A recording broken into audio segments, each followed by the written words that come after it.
And now chapter 48, Dread and Ghastliness.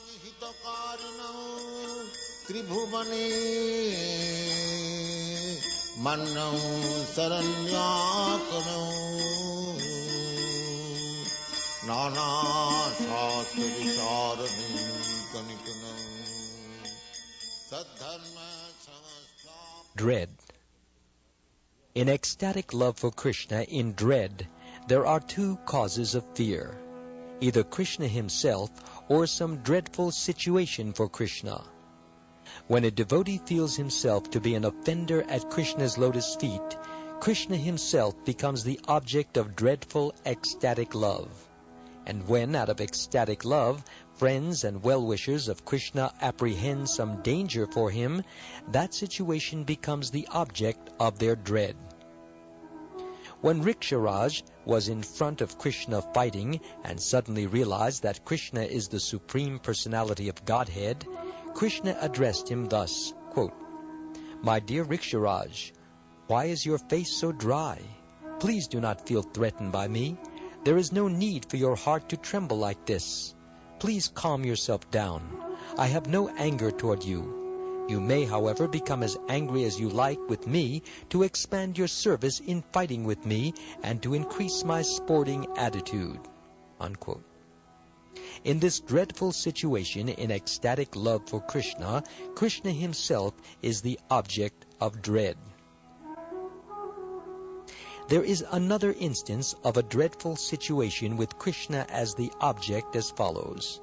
After being sufficiently chastised by child Krishna in the Yamuna river, the Kaliya snake began to address the Lord, quote, "O killer of the Mura demon, I have acquired many mystic powers by my austerity and penances, but before you I am nothing. I am most insignificant. Therefore please be kind upon a poor soul like me, and don't be angry with me. I did not know your actual position, and out of ignorance I have committed such horrible offenses. Please save me. I am a most unfortunate, foolish creature. Please be merciful to me." Unquote. This is another instance of the ecstasy of dread in devotional service.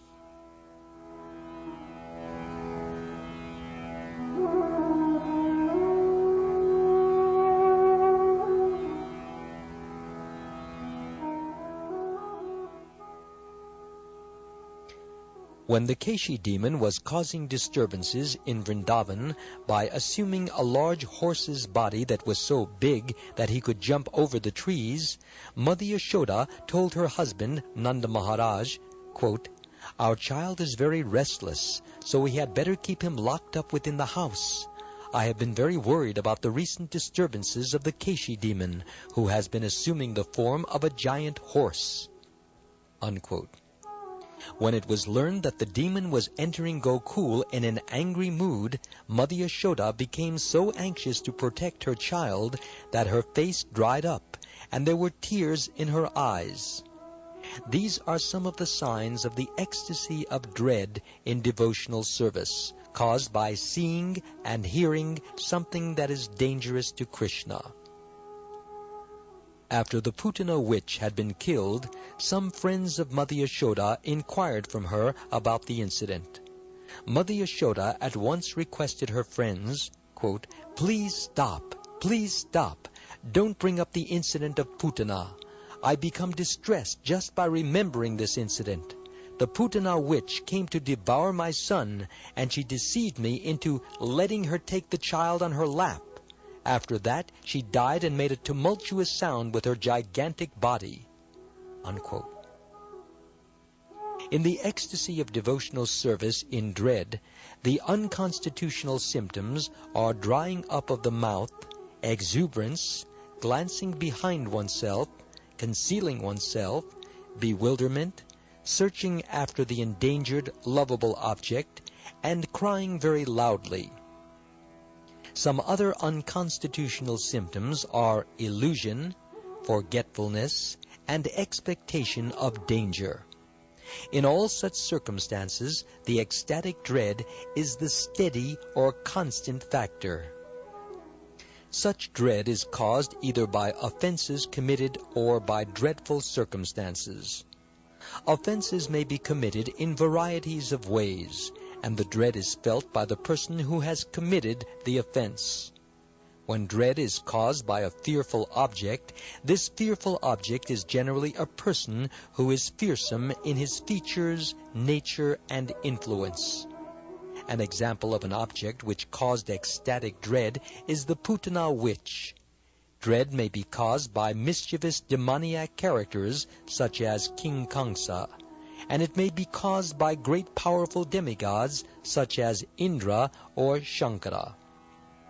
Demons like Kamsa feared Krishna, but their feelings cannot be described as ecstatic dread in devotional service.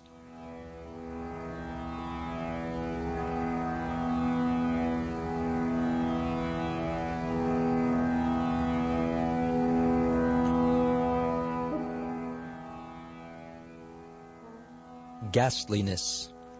It is understood from authoritative sources that an attachment for Krishna because of feelings of disgust sometimes presents a ghastly ecstasy in devotional service. The person experiencing such ecstatic love for Krishna is almost always in the neutral stage of devotional service, or Shanta Ras. A description of ecstatic love caused by ghastliness is found in the following statement.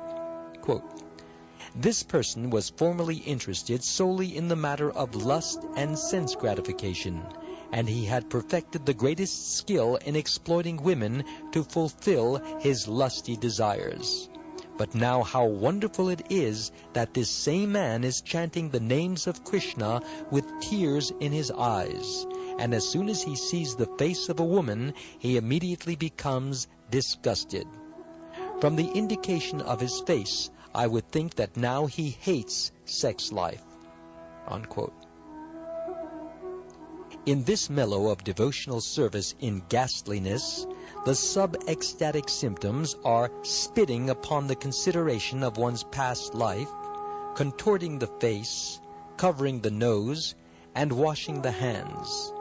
There is also trembling of the body, forcible twisting of the body, and perspiration.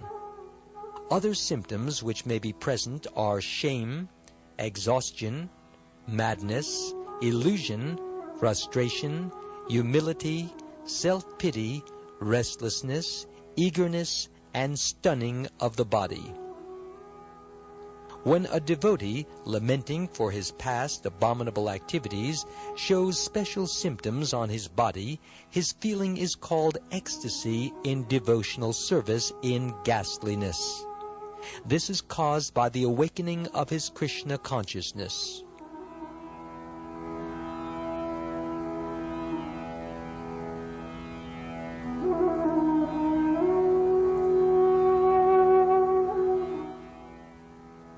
In this connection, there is the following statement, quote, "How can a person take pleasure in the enjoyment of sex life in this body, which is a bag of skin and bones, filled with blood and covered by skin and flesh, and which produces mucus and evil smells?" Unquote.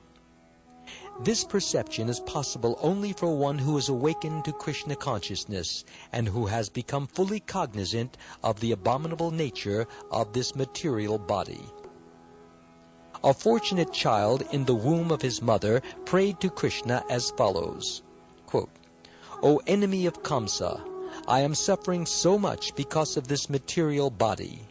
Now I am trapped within a mess of blood, urine, and liquid stool, within the womb of my mother. Because I am living in such a condition, I am suffering great pangs. Therefore, O divine ocean of mercy, please be kind to me. I have no ability to engage in your loving devotional service, but please save me." Unquote.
There is a similar statement by a person fallen in a hellish condition of life. He addressed the Supreme Lord thus, quote, "My dear Lord, Yamaraj has placed me in a situation which is full of filthy and obnoxious smells. There are so many insects and worms surrounded by the stools left by different kinds of diseased persons.